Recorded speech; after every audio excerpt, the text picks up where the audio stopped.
Thank God. സ്തോത്രം. അറിയാലോ, രതീഷാണേ, പ്രൈസർ ഫാമിലിയിൽ നിന്ന്.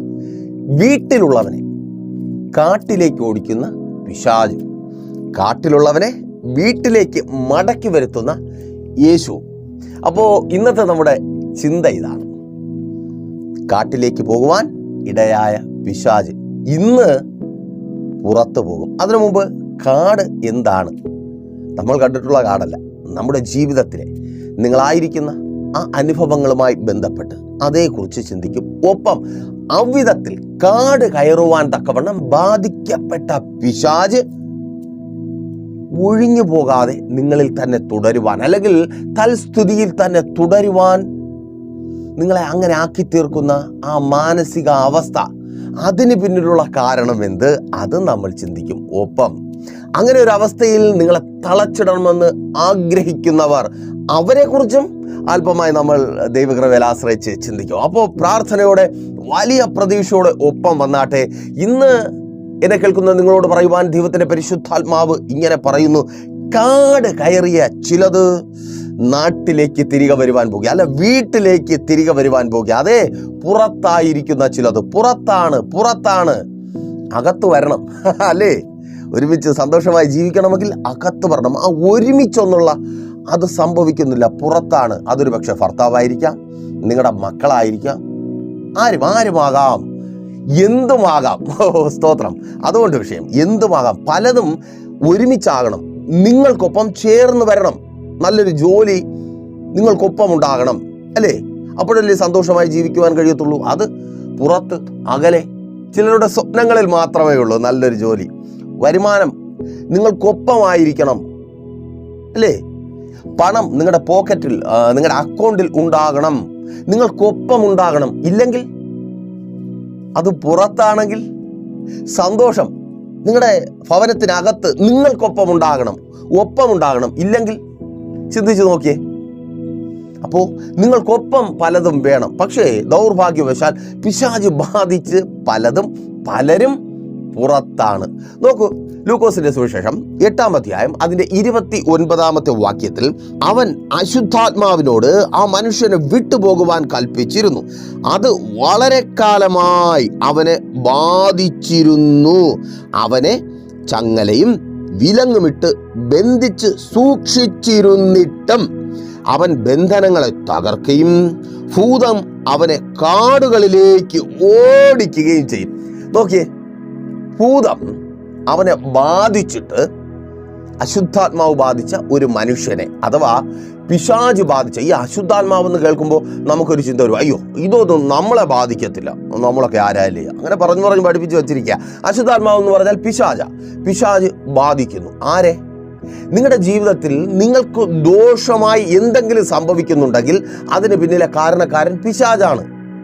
ദൈവവും പിശാചും ഇതിനിടയ്ക്ക് മറ്റൊന്നില്ല. ഒന്നുകിൽ ദൈവം അവനൊപ്പമായിരുന്ന് നല്ലവണ്ണം സന്തോഷത്തോടെ സമാധാനത്തോടെ സ്വസ്ഥമായി ജീവിക്കുന്നു, അല്ലെങ്കിൽ പിശാച് അവനൊപ്പം നരകതുല്യമായ കഷ്ടതകൾ അനുഭവിച്ച് നരകത്തിയിൽ വെന്തുരുകുന്ന അനുഭവത്തിൽ. അതേ സഹോദരി, നിങ്ങളായിരിക്കുന്ന ആ അവസ്ഥയെക്കുറിച്ച് തന്നെ, മാതാവേ പിതാവേ, നിന്റെ ജീവിതം ഇന്ന് പോയിക്കൊണ്ടിരിക്കുന്ന ആ അവസ്ഥയെ തന്നെ നരകത്തിയിൽ വെന്തുരുകുക. ആ തീക്കൊരു പ്രത്യേകതയുണ്ട്. ഈ ലോകത്തിലും പലരും തീ പിടിച്ച് മരണപ്പെടാറുണ്ട്. ഓ, എത്ര വേദനാജനകമായ മരണം! പക്ഷേ അതിനൊരു അറുതിയുണ്ട്. എന്നാൽ നരകത്തിലോ വചനം പറയുന്നു, അവിടുത്തെ തീ കെടത്തുമില്ല, പുഴു ചാകത്തുമില്ല. നമ്മുടെ ടോപ്പിക് അതല്ല, എങ്കിലും ചാകാതെ ചാകുന്നു. അത് തന്നെ.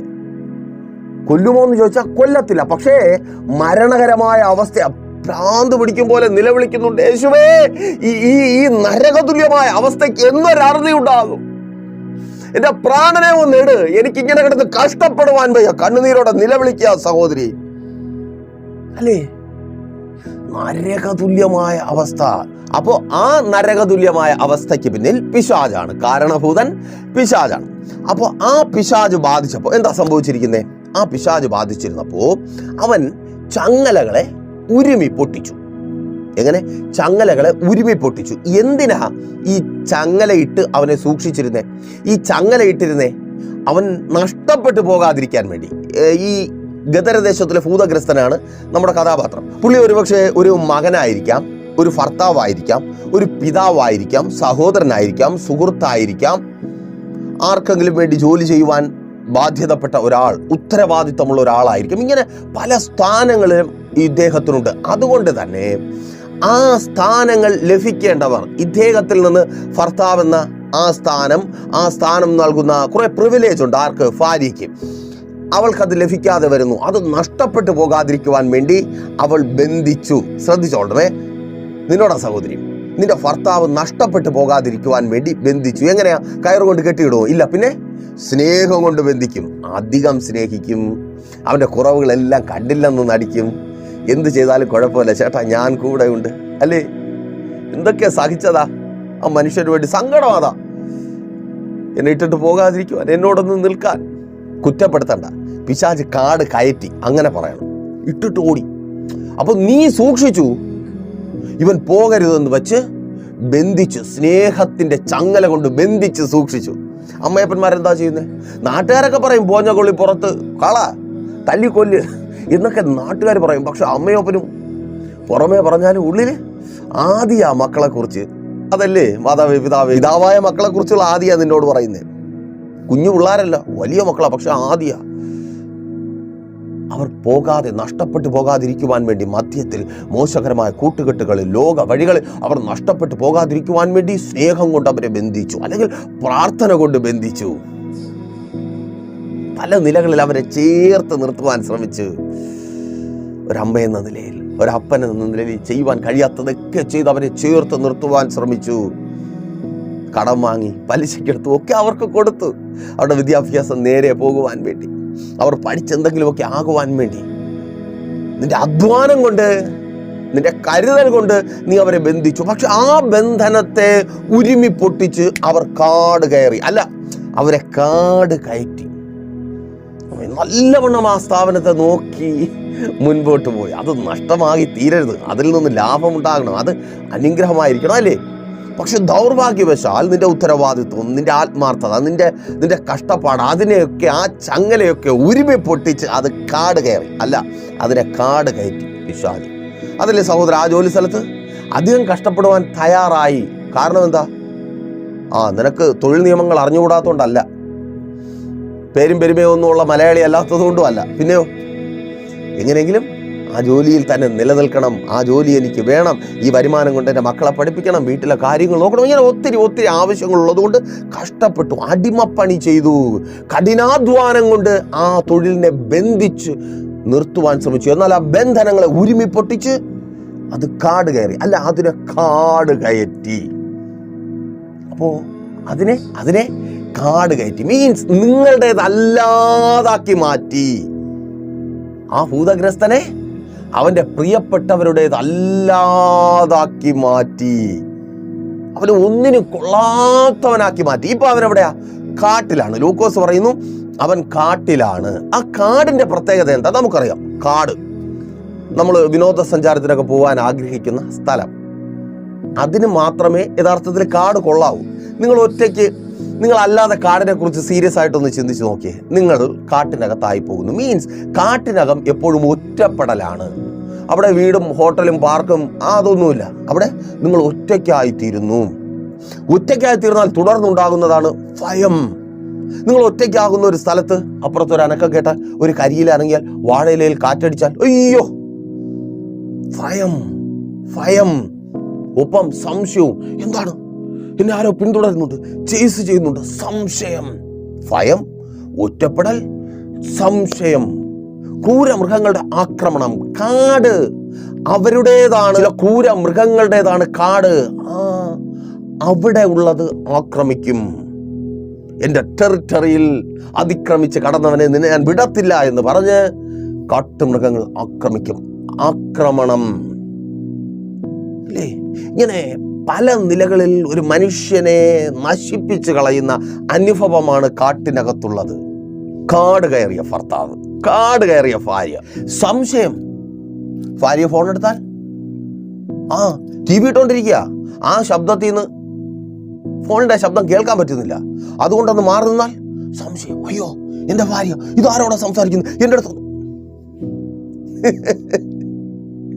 റോഡിൽ നിന്ന് പരിചയമുള്ള ആരെങ്കിലും കണ്ട് സംസാരിച്ചാൽ സംശയത്തിന് മുന്നിൽ അവൾ ആരോട് സംസാരിച്ചു? എന്റെ ചേട്ടൻ അതാ ദൂരെ പോയി സംസാരിക്കുന്നു. സംശയം. എന്തെങ്കിലും മിണ്ടിയാൽ സംശയം, മിണ്ടാതിരുന്നാൽ സംശയം, പറഞ്ഞാൽ സംശയം, പറയാതിരുന്നാൽ സംശയം, ആഹാരം കഴിച്ചാൽ സംശയം, ആഹാരം കഴിച്ചില്ലെങ്കിൽ സംശയം. അയ്യോ, സംശയം. സംശയം ആ കാട്ടിനകത്താണ് നിങ്ങൾ. ഓ സ്തോത്രം. നിന്റെ പ്രിയപ്പെട്ടവൻ സഹോദരി ആ കാട്ടിനകത്താണ്. സംശയത്തിന്റെ കാട്ടിനകത്ത് നിന്റെ ജീവിതം നരകതുല്യമായി മാറിയിരിക്കുന്നു. സ്നേഹമായി സന്തോഷമായി ജീവിച്ചു കൊണ്ടിരുന്ന നിന്റെ കുടുംബജീവിതത്തിന്റെ അവസ്ഥ മാറിയിരിക്കുന്നു.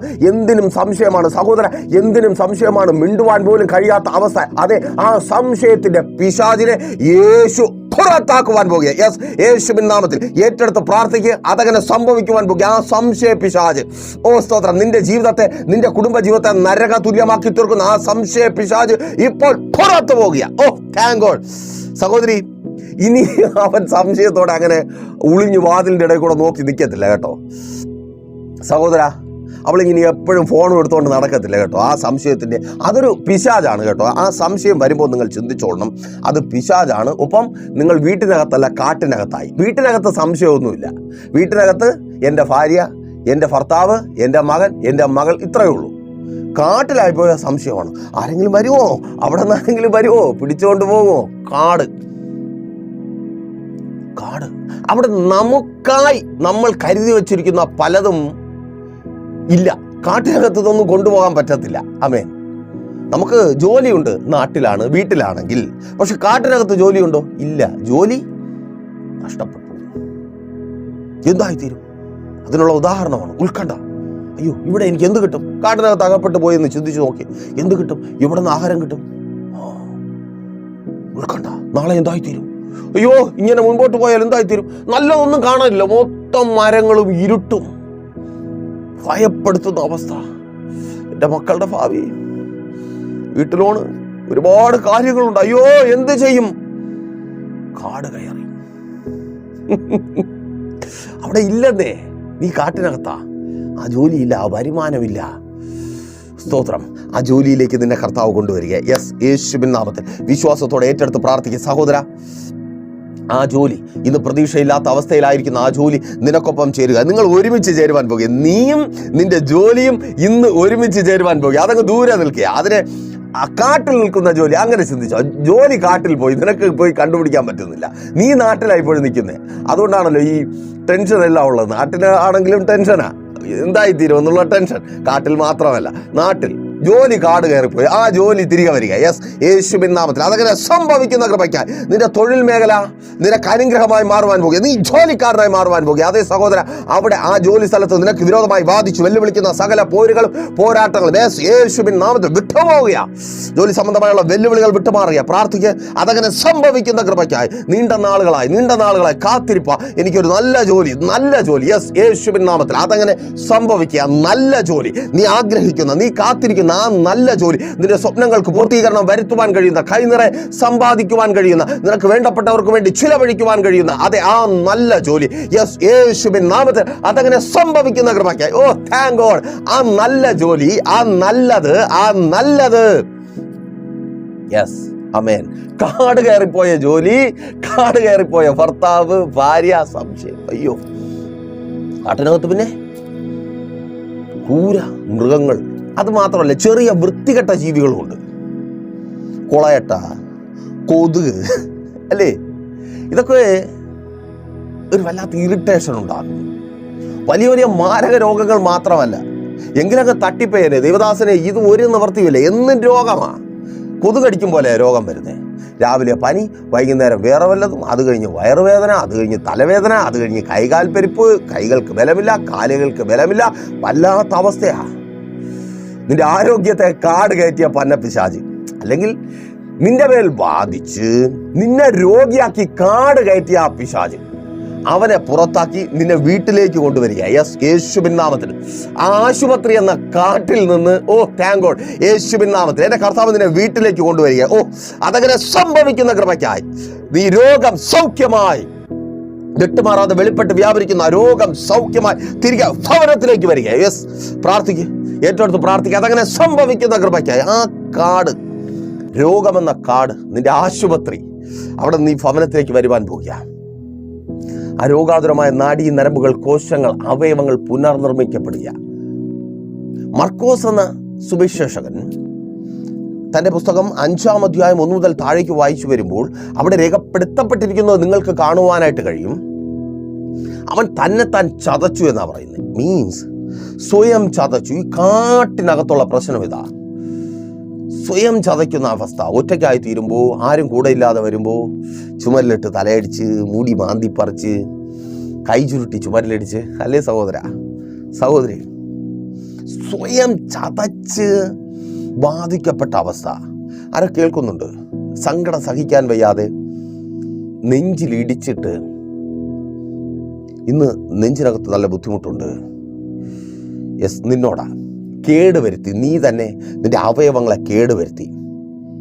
കർത്താവ് അതിനെ സൗഖ്യമാക്കുവാൻ പോകുക. യെസ്, യേശുവിൻ നാമത്തിൽ നീ മുഖാന്തരം കേടുവന്ന നിന്റെ അവയവത്തെ, അത് കൈകൊണ്ടായിരിക്കാം സഹോദര, നിന്റെ ശീലം കൊണ്ടായിരിക്കാം, നിന്റെ മദ്യപാന ശീലം കൊണ്ട് കേടുവന്ന നിന്റെ കരളിനെ, യെസ്, നിന്റെ പുകവലി കൊണ്ട് കേടുവന്ന നിന്റെ ശ്വാസകോശത്തെ, യെസ്, യേശുവിൻ നാമത്തിൽ ഇപ്പോൾ യേശു സൗഖ്യമാക്കി. ഓ താങ്ക് ഗോഡ്. അതങ്ങനെ സംഭവിക്കുന്ന കൃപയ്ക്ക്. ചില ഭക്ഷണശീലങ്ങൾ കൊണ്ട് കേടുവന്ന നിങ്ങളുടെ അവയവങ്ങളെ യേശു സൗഖ്യമാക്കിയ. അമേൻ. കാട് കയറിയ ആരോഗ്യം അല്ല, നീ പിശാച് ബാധിച്ച് കാട്ടിൽ പോയി, അവിടെയാണ് ഈ പ്രശ്നം മുഴുവൻ. നീ നാട്ടിൽ വരിക, വീട്ടിൽ വരിക, നിന്നെ കർത്താവ് വീട്ടിൽ കൊണ്ടുവരിക. ഓ, കർത്താവ് അവനെ വീട്ടിലേക്ക് അയച്ചു. 39-ാമത്തെ വാക്യത്തിൽ ഇങ്ങനെ രേഖപ്പെടുത്തിയിരിക്കുന്നു, നീ വീട്ടിൽ മടങ്ങിച്ചെന്ന് ദൈവം നിനക്ക് ചെയ്തതൊക്കെയും അറിയിക്കുക എന്ന് പറഞ്ഞ് അവനെ അയച്ചു. അവൻ പോയി യേശു തനിക്ക് ചെയ്തതൊക്കെയും പട്ടണത്തിൽ എല്ലായിടവും അറിയിച്ചു. അപ്പോ ദൈവം ചെയ്തത്, നിന്റെ പ്രിയപ്പെട്ടവർക്ക് ദൈവം ചെയ്തത് നീ അറിയണം, നിനക്ക് ചെയ്തത് നിന്റെ പ്രിയപ്പെട്ടവരറിയണം, നിന്റെ ദേശം അറിയണം. വീട്ടിലേക്ക് മടക്കി അയക്കുക. മാതാവേ, പിതാവേ, ആ മദ്യപാന കൂട്ടുകെട്ടുകളിൽ നിന്ന് നിന്റെ തലമുറകളെ കർത്താവ് നിന്റെ ഭവനത്തിലേക്ക് അയക്കുക. അവിടെ തന്നെ അവർ ഒടുങ്ങിപ്പോകുവാൻ കർത്താവ് അനുവദിക്കത്തില്ല. ആ പരാജയത്തിൻ്റെ കാട്ടിൽ എന്ത് ചെയ്താലും, എങ്ങനെ, എവിടെ, ദിക്കറിയാതെ, പുറത്തു വരുവാൻ കഴിയാതെ വഴിതെറ്റി അലയുന്ന നിന്റെ തലമുറകളെ കർത്താവ് നിന്റെ ഭവനത്തിലേക്ക് തിരികെ വരുത്തുക. ഓ താങ്ക് ഗോഡ്. പ്രാർത്ഥിക്കുക. ആ ബന്ധനം അഴിയുക, അവർ പുറത്തു വരിക, അവർക്ക് ലക്ഷ്യബോധം ഉണ്ടാകുക. ഓ സ്തോത്രം. അവർക്ക് വഴി തുറന്നു കിട്ടുക, രാജ്യങ്ങളുടെ വാതിലുകൾ അവർക്ക് മുമ്പിൽ തുറക്കപ്പെടുക, അവർക്ക് നല്ല തൊഴിലുകൾ ഉണ്ടാകുക. യെസ്, യേശുവിൻ നാമത്തിൽ അതങ്ങനെ സംഭവിക്കുന്ന കൃപയ്ക്കായി. ആ കാട്ടിൽ അലയുന്ന പ്രാകൃത മനുഷ്യരെ പോലും മർക്കോസ് പറയുന്നേ ഇല്ലവന് വസ്ത്രമൊന്നും ഇല്ലെന്നാ. മ്ലേച്ഛത. ഭൂതം കയറിയ നേരെ തുണി ഉടുക്കത്തുമില്ല, നേരെ സംസാരിക്കത്തുമില്ല, അത് മാതാപിതാക്കളോടാണെന്നുള്ള ഒരു ബോധവുമില്ല. എന്ന് മറ്റുള്ളവർ പറയുന്ന അവസ്ഥയിൽ. അതെ, അവൻ വീട്ടിൽ വരിക. സുബോധമുള്ളവനായി അവൻ വീട്ടിൽ വരിക. നിന്റെ തലമുറകളെ കുറിച്ചാണ് പറഞ്ഞത്. അവർ വീട്ടിൽ വരിക, സ്വബോധമുള്ളവരായി മാറുക. നിന്റെ മകൾ സ്വബോധമുള്ളവളായി മാറുക, നിന്റെ മകൻ സ്വബോധമുള്ളവനായി മാറുക. യെസ്, യേശുവിൻ നാമത്തിൽ വിവാഹം നടക്കുവാൻ പോകുക. ആ തടസ്സം നസ്രനായ യേശുവിൻ നാമത്തിൽ ഇപ്പോൾ വിട്ടുപോകുന്ന കൃപയ്ക്കായി. അതെ, പ്രാർത്ഥിക്കുക. ആ തടസ്സം മാറി വരിക. അവൻ കല്ലറകളിൽ പാർത്തു. അതുകൂടെ ശ്രദ്ധിച്ചോളേ. മർക്കോസിന്റെ ഭാഷയോ കല്ലറ, നാറ്റം, ആരും പോകുവാൻ ഇഷ്ടപ്പെടാത്ത, അതാ പ്രശ്നം. ആരും പോകുവാൻ ഇഷ്ടപ്പെടാത്തടത്ത് ആ കിടപ്പ് മുഴുവൻ. ആരും പോകുവാൻ ഇഷ്ടപ്പെടാത്തടത്ത് കിടക്കുക. അവിടെ നിന്ന് അവനെ വീട്ടിലേക്ക്. ഓ സ്തോത്രം. അതാ കർത്താവ്. പിശാച് എന്ത് ചെയ്യും? ആരും പോകുവാൻ ഇഷ്ടമില്ലാത്തടത്തേക്ക്, ആരും പോകാത്ത സ്ഥലത്തേക്ക്, അഹങ്കാരം കൊണ്ടോ തല്ലുകൊള്ളിത്തനം കൊണ്ടോ അല്ല, പിശാച് കൊണ്ടുപോകുന്നതാ. അപ്പോ അവർ തിരിച്ചു വരിക. ബാധ്യത, ഒന്നുമില്ലായ്മ, മീൻസ് കടം, ബാധ്യത. അതാണ് കാട് അല്ലേ?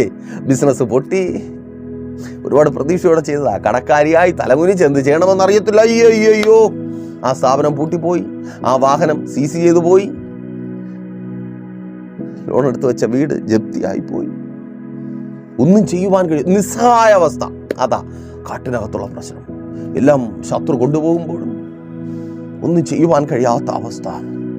അവിടെ നിന്ന് ഒന്നും ചെയ്യുവാൻ കഴിയാത്ത അവസ്ഥയിൽ നിന്ന് പലതും ചെയ്യുവാൻ കഴിയുന്ന നിന്റെ ഭവനത്തിന്റെ സുരക്ഷിതത്വത്തിലേക്ക് എന്റെ കർത്താവ് നിന്നെ മടക്കി വരുത്തുക. ഭവനത്തിൽ തിണ്ണമെടുക്കെന്ന് പറയത്തില്ല. ഭവനത്തിൽ നമുക്ക് വല്ലതൊക്കെ പറ്റുമെന്ന്. നമ്മുടെ വീട്, അവിടെ നമ്മൾ രാജാവാണ്. നിന്നെ വെറും രാജാവല്ല, അധികാരമുള്ള രാജാവാക്കി കർത്താവ് മാറ്റുവാൻ പോകുക. യെസ്, യേശുവിൻ നാമത്തിൽ പ്രാർത്ഥിക്കുക. ആ ബാധ്യതയിൽ നിന്ന് കർത്താവ് പുറത്തു കൊണ്ടുവരിക. അതെ, ആ ബാധ്യതയിൽ നിന്ന് കർത്താവ് നിന്നെ പുറത്തു കൊണ്ടുവരിക. അമ്മേൻ. അപ്പോ കാട് കയറ്റിയവനെ യേശു ആ ഭൂതത്തെ, അശുദ്ധാത്മാവിനെ പുറത്താക്കി തിരികെ കൊണ്ടുവന്നു. അപ്പോൾ അടുത്ത ടോപ്പിക്കിലേക്ക് നിങ്ങളുടെ ശ്രദ്ധയെ ഞാൻ ക്ഷണിക്കുകയാണ്. ഇവിടെ ഒരു വിഷയം, ഭൂതം ബാധിച്ചിരിക്കുന്നു, അതുകൊണ്ടാണ് ഈ കാട് കയറുന്ന നരകതുല്യമായ അവസ്ഥ ജീവിതത്തിൽ ഉണ്ടായിക്കൊണ്ടിരിക്കുന്നത്. പക്ഷേ ഇവിടെ നിന്ന് പുറത്തു വരണമെന്നോ ഈ ഭൂതത്തെ പുറത്താക്കണമെന്നോ മനസ്സില്ലാതെ അവിധത്തിലൊരു മനോഭാവത്തിൽ എന്നെ കേൾക്കുന്ന നിങ്ങളിൽ പലരുമായിരിക്കുന്നു. ഭൂതം എന്ന് പറഞ്ഞാൽ, അശുദ്ധാത്മാവ് എന്ന് പറഞ്ഞാൽ പിന്നെ അശുദ്ധാത്മാവ്, പിന്നെ ഭൂതം, പിന്നെ പ്രശ്നത്തിൽ തന്നെ തുടരുക. ഇത് നിങ്ങളുടെ കുറ്റമല്ല. നിങ്ങൾ ഈ പ്രശ്നത്തിൽ തന്നെ ഇങ്ങനെ തുടരുവാൻ കാരണം നിങ്ങളെ ആ പ്രശ്നത്തിൽ തന്നെ തുടരുമാറാക്കുന്ന മറ്റൊരു കൂട്ടമുണ്ട്. നോക്കി, ഈ ഭൂതം പുറത്തു പോയപ്പോൾ അവിടെ ഒരു നഷ്ടം സംഭവിക്കുന്നുണ്ട്. എവിടെ? ഗദരദേശത്തിൽ 8-ാം അധ്യായം 32-ാമത്തെ വാക്യമാണ്.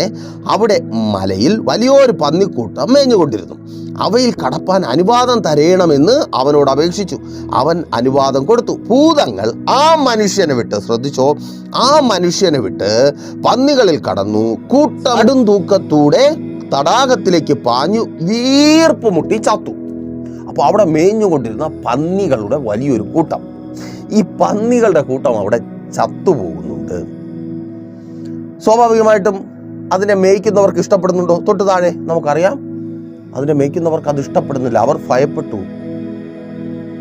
അപ്പോൾ ഈ ഭൂതം പുറത്തു പോകുന്നതും നിങ്ങൾ സൗഖ്യമാകുന്നതും നിങ്ങൾ വിടുവിക്കപ്പെടുന്നതും നിങ്ങൾ സന്തോഷം അനുഭവിക്കുന്നതും നിങ്ങൾ അനുഗ്രഹിക്കപ്പെട്ടായിരിക്കുന്നതും ഇഷ്ടപ്പെടാത്ത ഒരു കൂട്ടമുണ്ട്. ഈ പന്നികളെ മേയിച്ചുകൊണ്ടിരിക്കുന്ന ആ ഇടയന്മാരെ പോലുള്ള ഒരു കൂട്ടം. കുറേ പന്നികളുമായിട്ട് അങ്ങ് നടക്കുക. പന്നികൾ ശ്രദ്ധിക്കണമേ. ന്യായപ്രമാണപ്രകാരം പന്നി അശുദ്ധ ജീവിയാണ്, ഉപയോഗമൊന്നുമില്ല. അന്ന് പന്നി ഇറച്ചി വെച്ച് കഴിക്കാൻ പറ്റുമോ? കഴിക്കാൻ പറ്റത്തില്ല. അന്ന് അശുദ്ധ ജീവിയാണ്. കുറെ ഉപയോഗമില്ലാത്തതിനെ മേയിച്ചുകൊണ്ട് നടക്കുന്നു. ഉപയോഗമില്ലാത്തതിനെയും. ഈ മനുഷ്യൻ ഉപയോഗമുള്ളവനാണ്. ശ്രദ്ധിച്ചോ, മനുഷ്യൻ ഉപയോഗമുള്ളവനാണ്. അവൻ്റെ മാതാപിതാക്കൾക്ക്, അവൻ്റെ ഭാര്യയ്ക്ക്, അവൻ്റെ സഹോദരങ്ങൾക്ക്, ബന്ധുക്കൾക്ക്, സമൂഹത്തിന്, എന്തിന് ദൈവത്തിനും അവൻ ഉപയോഗമുള്ളവനാണ്. പക്ഷേ ഉപയോഗമുള്ളവനെ ഭൂതം ബന്ധിച്ചിരിക്കുന്നു, ആർക്കും പ്രശ്നമില്ല. ഈ ഉപയോഗമില്ലാത്ത പന്നികളെ ഭൂതം ബാധിച്ചപ്പോൾ പ്രശ്നമായി. ഉപയോഗമില്ലാത്തതിനെ മേയ്ക്കുന്നവർക്ക് ഇതുപോലെ തന്നെയാണ്. നിങ്ങൾ വിടുവിക്കപ്പെടണം. നിങ്ങളാണ് ഉപയോഗമുള്ളവർ. നിങ്ങൾ വിടുവിക്കപ്പെടണമെന്ന് ഇവിടെ ആർക്കും ഒരു താല്പര്യമില്ല. ആർക്കും ഈ മേയ്ക്കുന്നവർക്ക് ഒരു താല്പര്യമില്ല. പിന്നെ അവരുടെ പന്നികൾ സുരക്ഷിതരായിരിക്കണം എന്ന് പറഞ്ഞാൽ അവരുടെ ഉപദേശം, അവരുടെ ഈ ലോകത്തിലൊന്നും വർക്കൗട്ട് ആകാത്ത കുറെ കാര്യങ്ങൾ, കുറെ തിയറികൾ, കുറെ ആശയങ്ങൾ, അയ്യോ കഥ പറഞ്ഞു പോകുന്ന കേൾക്കണം. നിങ്ങളൊന്ന് ചിന്തിച്ചു നോക്കിയേ, 7 ദിവസം 21 ദിവസമൊക്കെ കഥ പറച്ചില്ല. ഇത് രോഗം മാറ്റുകയോ ഭൂതത്തെ പുറത്താക്കുകയോ ബന്ധനം ഒഴിക്കുകയോ സന്തോഷത്തോടെ സമാധാനത്തോടെ വീട്ടിൽ പോകാൻ അനുവദിക്കുക, ഇതല്ല. കഥയാ. കഴിഞ്ഞു പോയ കഥ, വരുവാനുള്ള കഥ. നിങ്ങളത് മനസ്സ് തുറന്ന് ചിരിക്കാനുള്ള വകയുണ്ട്. ഈ കഥകള് വർക്കൗട്ട് ആവണമെങ്കിൽ നിങ്ങൾ എവിടെ ആയിരിക്കണം? നിങ്ങൾ കാട്ടിനകത്തായിരിക്കണം. ഈ ലോകത്തിലൊന്നും കിട്ടാതെ വരുമ്പോഴാണ് നിങ്ങൾ ഈ പന്നി കഥകളിൽ വിശ്വസിക്കുന്നത്. ഞാനല്ല, ഇത് ബൈബിളാണ് പറഞ്ഞിരിക്കുന്നത്. അപ്പോൾ പന്നികളെ മേയ്ക്കുന്നവർ ഒരിക്കലും നിങ്ങൾ വിടുതൽ പ്രാപിക്കണമെന്ന് ആഗ്രഹിക്കുന്നില്ല. നിങ്ങൾ ഇങ്ങനെ തന്നെ തുടരണം. നിങ്ങൾക്കൊരു ജലദോഷം വന്നാൽ അതിനു വേണ്ടി പോലും അവർ പ്രാർത്ഥിക്കത്തില്ല. അവർ പറയും, വേണമെങ്കിൽ കേസ് കൊടുക്കും. യേശു രോഗികളെ സൗഖ്യമാക്കുന്നു, യേശുവിനെ അറസ്റ്റ് ചെയ്യും. അത് പറയുന്നവനെ അറസ്റ്റ് ചെയ്യും. ഇവിടെ ഈ ബൈബിളിൽ എഴുതിയിരിക്കുന്ന കാര്യം പറയുന്നവനെ അറസ്റ്റ് ചെയ്യുന്നത് എന്തിനാ? ബൈബിളാ പറയുന്നത് യേശു സൗഖ്യമാക്കുന്നു, യേശു ബന്ധനത്തെ അഴിക്കുന്നു, യേശു ഭൂതത്തെ പുറത്താക്കുന്നു, യേശു പാപത്തെ മോചിപ്പിക്കുന്നു, യേശു ശാപത്തെ മാറ്റുന്നു. നിങ്ങളൊരു കാര്യം ചെയ്യും, ബൈബിൾ എഴുതിയവരൊക്കെ പോയി അറസ്റ്റ് ചെയ്യും. അതല്ലേ എളുപ്പം. തെറി പറയുന്നുണ്ടെങ്കിൽ നിങ്ങൾ അവരെ തെറി പറയും. എന്തിനാ? ജനത്തിന് ആവശ്യമുള്ളത് കൊടുക്കുവാൻ തയ്യാറാകുന്ന കർത്താവായ യേശു ക്രിസ്തുവിലേക്ക് നിങ്ങൾ ഒരിക്കലെങ്കിലും നോക്ക്. 3.5 വർഷക്കാലം ഈ ഭൂമിയിൽ ജീവിച്ചു. ജനത്തിന് ആവശ്യമുള്ളത് അവൻ നൽകി. എൻ്റെ ദൈവം യേശുവാ. അവൻ അന്ന് ജനത്തിന് നൽകിയെങ്കിൽ വിശ്വസിക്കുന്നവരിലൂടെ ഇന്നും അത് പ്രവർത്തിച്ചു കൊണ്ടിരിക്കുന്നു. നിങ്ങളുടെ ജീവിതത്തിലും അതങ്ങനെ സംഭവിക്കും. അപ്പോൾ പന്നി വളർത്തുകാരുടെ പിന്നാലെ പോകരുതേ. യേശുവിൽ വിശ്വസിക്കുക, പ്രാർത്ഥിക്കുക, അവൻ്റെ ബന്ധുക്കളുടെ, ചാർച്ചക്കാരുടെ, സുഹൃത്തുക്കളുടെ പ്രാർത്ഥന കേട്ട് അവനെ ഭവനത്തിലേക്ക് മടക്കി വരുത്തിയ ദൈവം നിങ്ങൾക്ക് വേണ്ടി അത്ഭുതം പ്രവർത്തിക്കും. നിങ്ങളുടെ പ്രിയപ്പെട്ടവരെ അവൻ കാട്ടിൽ നിന്ന് നാട്ടിലേക്ക്, നിങ്ങളുടെ ഭവനത്തിലേക്ക് കൊണ്ടുവരും. ആ സന്തോഷത്തിൽ നിങ്ങളെ ചേർത്ത് നിർത്തും. അപ്പോൾ ഈ മെസ്സേജ് നിങ്ങൾക്ക് അനുഗ്രഹമായെന്ന് കരുതുന്നു. അനുഗ്രഹമായെങ്കിലും ചെയ്യും നിങ്ങൾ അറിയുന്ന ഒത്തിരി പേരിലേക്ക് ഈ പ്രോഗ്രാം ഷെയർ ചെയ്യുക, ഒത്തിരി പേരെ ഈ പ്രോഗ്രാമിലേക്ക് കൂട്ടിവരുത്തുക. ഒരു പ്രാർത്ഥന വിഷയമായി നിങ്ങൾ ഭാരപ്പെട്ടായിരിക്കുന്നുവെങ്കിൽ ധൈര്യമായി പ്രൈസർ ഫാമിലിയിൽ കോൺടാക്ട് ചെയ്യുക. ഞങ്ങളുടെ യേശു നിങ്ങളുടെ ആവശ്യങ്ങൾക്കൊത്തവണ്ണം പ്രവർത്തിക്കുവാൻ കഴിവുള്ളവനാണ്. അന്ന് മാത്രമല്ല ഇന്നും. ആ യേശുവിൻ്റെ നാമത്തിൽ ഞങ്ങൾ പ്രാർത്ഥിക്കും. നിങ്ങൾ ഏത് അവസ്ഥയിലായിരുന്നാലും പ്രാർത്ഥിക്കും. ഞങ്ങൾ വിശ്വസിക്കുന്നു കർത്താവ് വിടുവിക്കും. നിങ്ങൾ വിശ്വസിക്കുവാൻ തയ്യാറാകുമ്പോൾ കർത്താവ് ആ വിടുതൽ അനുഭവിക്കുവാൻ നിങ്ങൾക്കും കഴിയും. അതിനായി ഞങ്ങൾക്ക് നിങ്ങളെ ഒരുക്കുവാൻ കഴിയും. അതുപോലെ ഈ പ്രോഗ്രാം നിങ്ങളിലേക്ക് എത്തിച്ചേരുവാൻ കാരണമായിരിക്കുന്നത് ഒരു കുടുംബം ഈ പ്രോഗ്രാം സ്പോൺസർ ചെയ്തതുകൊണ്ടാണ്. നിങ്ങൾക്കും അങ്ങനെ സ്പോൺസർ ചെയ്ത് അനേകരിലേക്ക് ഈ മെസ്സേജുകൾ എത്തിക്കുവാനും കർത്താവിൻ്റെ വേലയിൽ ഭാഗഭാക്കുകളാകുവാനും അവസരവുമുണ്ട്. ഇതുപോലുള്ള അനുഗ്രഹിക്കപ്പെട്ട മെസ്സേജുകൾ എല്ലാ ദിവസവും നിങ്ങൾക്ക് കേൾക്കണമെന്ന്, കേട്ട് അനുഗ്രഹം പ്രാപിക്കണമെന്ന് ആഗ്രഹമുണ്ടെങ്കിൽ പ്രൈസർ ഫാമിലി ഗ്ലോബൽ എന്ന ഞങ്ങളുടെ യൂട്യൂബ് ചാനൽ സന്ദർശിക്കുക. നിങ്ങൾക്ക് മിസ്സാകുന്ന ഒരു സഭാരാധനയ്ക്ക് പകരം ലൈവായി ഞങ്ങളുടെ സഭാരാധനയ്ക്കൊപ്പം പങ്കുചേരുവാൻ എല്ലാ ഞായറാഴ്ചയും 10 മുതലും അവസരം ഉണ്ട്. പ്രൈസർ ഫാമിലി ഗ്ലോബൽ എന്ന ഞങ്ങളുടെ യൂട്യൂബ് ചാനൽ. എന്നാൽ കടർച്ചോ പ്രാർത്ഥിക്കാം. വിശ്വാസ കർത്താവെ നല്ലതും അനുഗ്രഹവും പ്രശാന്തവുമായിരിക്കുന്ന നല്ല സമയം അടിയൊപ്പമായിരിക്കുന്ന ഈ ജനത്തെ അങ്ങയുടെ കരങ്ങളിൽ ഏൽപ്പിച്ച് പ്രാർത്ഥിക്കുന്നു. ബാധിക്കപ്പെട്ട്, ബന്ധിക്കപ്പെട്ട്, കാട് കയറിയ വ്യക്തികൾ, കാട് കയറിയ അനുഭവങ്ങൾ, നഷ്ടപ്പെട്ടു പോയ നന്മകൾ, ഇല്ലായ്മകൾ, പോരായ്മകൾ, രോഗങ്ങൾ, യേശുവിൻ നാമത്തിൽ സകലതും പരിഹരിക്കുവാൻ കഴിവുള്ള സർവ്വശക്തനെ ഇപ്പോൾ ഞങ്ങൾ ഒരുമിച്ച് അങ്ങയുടെ സന്നിധിയിലേക്ക് കടന്നു വരുന്നു. എന്നെ കേൾക്കുന്ന രോഗികളെ അങ്ങയുടെ കരങ്ങളിൽ ഏൽപ്പിക്കുന്നു. രോഗികൾ പ്രാർത്ഥിച്ചാട്ടെ യേശുവിൻ നാമത്തിൽ. ഇപ്പോൾ സൗഖ്യമാകുന്ന കൃപയ്ക്കായി വേഗത്തിലോടുന്ന വചനം അയച്ച് അപ്പാ ഇവരെ അങ്ങ് സൗഖ്യമാക്കണമേ. കുഷ്ഠരോഗിയെയും, കുരുടനെയും, ചെകിടനെയും, മുടന്തനെയും സൗഖ്യമാക്കിയ കർത്താവ് ഇന്ന് ഇവരെ അങ്ങ് സൗഖ്യമാക്കുന്ന കൃപയ്ക്ക് യേശുവിൻ നാമത്തിൽ സൗഖ്യം വ്യാപരിക്കട്ടെ. രോഗാതുരമായ നാഡീ നരമ്പുകൾ, കോശങ്ങൾ, അവയവങ്ങൾ പുനർനിർമ്മിക്കപ്പെട്ടത്. ജോലിയില്ലാതെ ഭാരപ്പെടുന്നവരെ അങ്ങയുടെ കരങ്ങളിൽ ഏൽപ്പിക്കുന്നു. വരുമാന മേഖലകളെ സ്തോത്രം, പുതുവഴികളെ തുറന്നുകൂടപ്പാ. പുതിയ ജോലികൾ ലഭിക്കട്ടെ. എല്ലാ ഇല്ലായ്മകളും മാറട്ടെ. നന്മയുടെ വാതിലുകൾ തുറക്കപ്പെടട്ടെ. അപ്പനേ ഇവർക്ക് വേണ്ടി അങ്ങ് പ്രവർത്തിക്കണമേ. ഇവർക്ക് വേണ്ടി അങ്ങ് വഴികളെ തുറക്കണമേ. സ്തോത്രം. ആ ശൂന്യതകൾ മാറട്ടെ. വല നിറയട്ടെ. പത്രോസിന്റെ വല നിറച്ച കർത്താവ് ഇവരുടെ ഇല്ലായ്മകളെ മാറ്റി അങ്ങ് മാനിക്കണമേ അപ്പാ. കടഭാരങ്ങൾ മാറട്ടെ.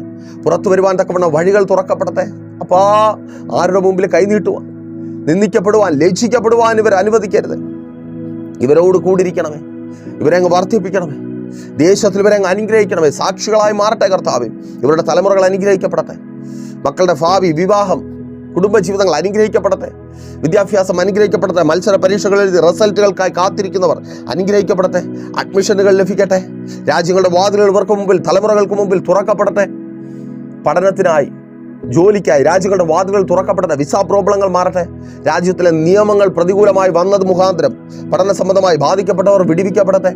ബിസിനസ്സുകൾ വിദേശത്തും സ്വദേശത്തും ചെയ്യുന്നവർ അനുഗ്രഹിക്കപ്പെട്ടെ. ആ വിസ പ്രോബ്ലങ്ങൾ മാറട്ടെ. വിദേശത്തു നിന്ന് ലഭിക്കേണ്ട നന്മകൾ, ജോലി ചെയ്ത നന്മകൾ ലഭിക്കട്ടെ. കേസുകളിൽ നിന്ന് പുറത്തു വരട്ടെ. ക്രിമിനൽ കേസുകൾ സ്തോത്രം മാറിപ്പോകട്ടെ. കുടുംബ കോടതികൾ കയറിയിറങ്ങുന്ന അനുഭവം മാറട്ടെ. നീതിയുള്ള തീർപ്പുണ്ടാകട്ടെ. ഭാര്യ മടങ്ങി വരട്ടെ. ഭർത്താവ് മടങ്ങി വരട്ടെ. എല്ലാ ബാധ്യതകളും തീരട്ടെ. കൊടുത്തു തീർക്കുവാൻ തക്കവണ്ണം കടഭാരങ്ങൾ മാറിപ്പോകട്ടെ. വഴികൾ തുറക്കപ്പെടട്ടെ. ജപ്തി നോട്ടീസുകൾ മാറിപ്പോകട്ടെ. വാഹനങ്ങൾ വാങ്ങട്ടെ. വസ്തുക്കൾ വാങ്ങട്ടെ. ഭവനങ്ങൾ പണിയട്ടെ. ശുശ്രൂഷകന്മാർ അനുഗ്രഹിക്കപ്പെടട്ടെ. പിതാവിന്റെ പുത്രന്റെ പരിശുദ്ധാത്മാവിന്റെ നാമത്തിൽ ഈ ജനത്തെ അടിയൻ അനുഗ്രഹിച്ചു പ്രാർത്ഥിക്കുന്നു. അനുഗ്രഹമാക്കി പരിപാലിക്കും. വലിയ സാക്ഷ്യത്തിനായി ഒരുക്കും. പ്രാർത്ഥനയുടെ കൃപയ്ക്കായി സ്തുതിക്കുന്നു. യേശുവിൻ നാമത്തിൽ തന്നെ ആമേൻ. അപ്പോൾ മറക്കാതെ നിങ്ങളുടെ വിലയേറിയ അഭിപ്രായങ്ങളും നിർദ്ദേശങ്ങളും ഞങ്ങളെ അറിയിക്കുമല്ലോ. അടുത്ത ആഴ്ച ഇതേ സമയം ഇതേ ചാനലിലൂടെ ദൈവം അനുവദിച്ചാൽ നാം ഇപ്പോൾ ഒരുമിച്ചായിരുന്നു കേട്ട് അനുഗ്രഹം പ്രാപിച്ച പ്രൈസർ ഫാമിലിയുടെ ഇത് നിങ്ങളുടെ വിടുതലിന് നേരമെന്ന പ്രതിവാര വചന സന്ദേശത്തോടൊപ്പം നാം ഒരുമിച്ച് തന്നെയായിരിക്കും. അതുവരേക്കും പ്രിയരെ, have a nice day. Praiser family global മിനിസ്ട്രിയുടെ വിശുദ്ധ സഭാരാധന എല്ലാ ഞായറാഴ്ചയും രാവിലെ 10 മണി മുതലും എല്ലാ വെള്ളിയാഴ്ചകളിലും ഉപവാസവും ഓൺലൈൻ മധ്യസ്ഥ പ്രാർത്ഥനയും രാവിലെ 11 മണി മുതലും ഞങ്ങൾ നിങ്ങൾക്കായി ലൈവിൽ പ്രാർത്ഥിക്കുന്നു. നിങ്ങളുടെ പ്രാർത്ഥനാ വിഷയങ്ങൾ കമന്റ് ചെയ്യുക.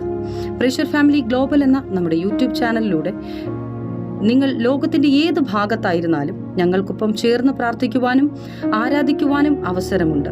നേരിട്ട് ആരാധനയിൽ പങ്കെടുക്കുവാനും വിടുതൽ പ്രാപിക്കുവാനും ആഗ്രഹിക്കുന്നവർ ഞായറാഴ്ച രാവിലെ കാർഷിക കോളേജിനടുത്ത് കാക്കാമുല ചാമ്പവിളയിലെ പ്രേഷ്യർ ഫാമിലി വർഷിപ്പ് സെന്ററിലേക്കും ഞായറാഴ്ച വൈകുന്നേരം 3 മണിക്ക് നെയ്യാറ്റിൻകര അമരവിള താന്നിമൂട് സുമംഗലി ഓഡിറ്റോറിയത്തിന് സമീപമുള്ള MS പ്ലാസയിലേക്കും കടന്നു വരിക. നിങ്ങളുടേതായ ഒരു വിഷയത്തിന് വേണ്ടി പ്രാർത്ഥിക്കുവാനും കൗൺസിലിംഗിനുമായി സ്ക്രീനിൽ കാണുന്ന നമ്പറിൽ കോൺടാക്ട് ചെയ്യുക. നിങ്ങൾക്കും ഈ പ്രോഗ്രാം സ്പോൺസർ ചെയ്യുവാനും കർത്താവായ യേശുക്രിസ്തുവിന്റെ സുവിശേഷം അനേകരിലേക്ക് എത്തിക്കുവാനും അവസരമുണ്ട്. പ്രാർത്ഥനയോടെ വിളിക്കുക. ആമേൻ.